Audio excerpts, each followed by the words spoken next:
Hey guys, welcome to probably not the best day of your life.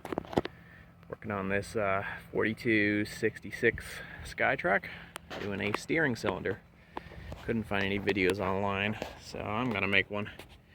It is identical front to back, and on first appearance, it appears that it's permanent to the machine-ish.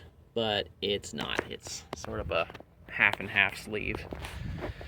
This is what it looks like pulled out, and basically what you're gonna have to do is thread out both the tie rod ends and take a big castle nut looking thing off of the driver's side of it,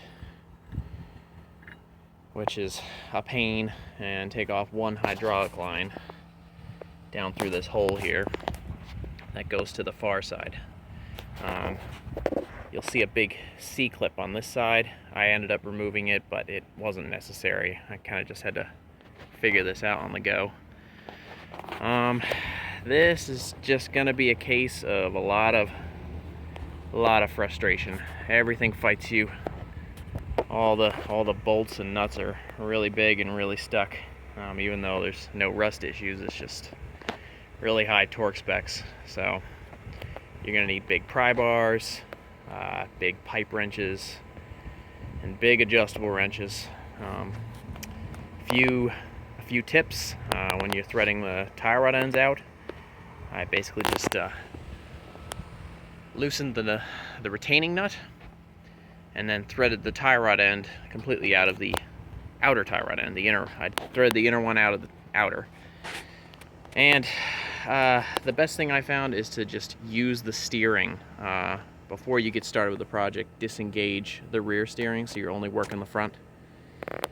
And use the steering to relieve pressure. So you do a few turns, steer the wheel a little to relieve the pressure, do a few more turns. That helped a lot. Getting the big castle nut off, I started out with a punch and a hammer.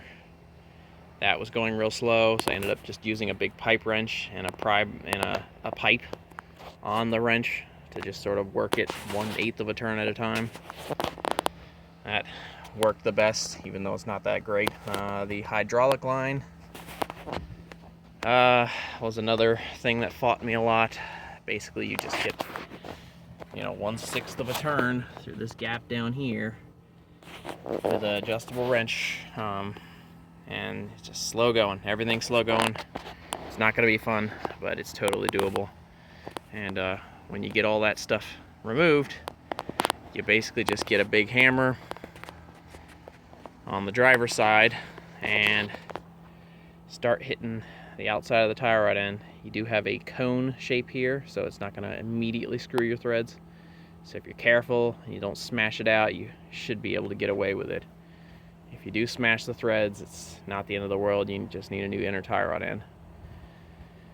Besides that, have fun. Leave a comment.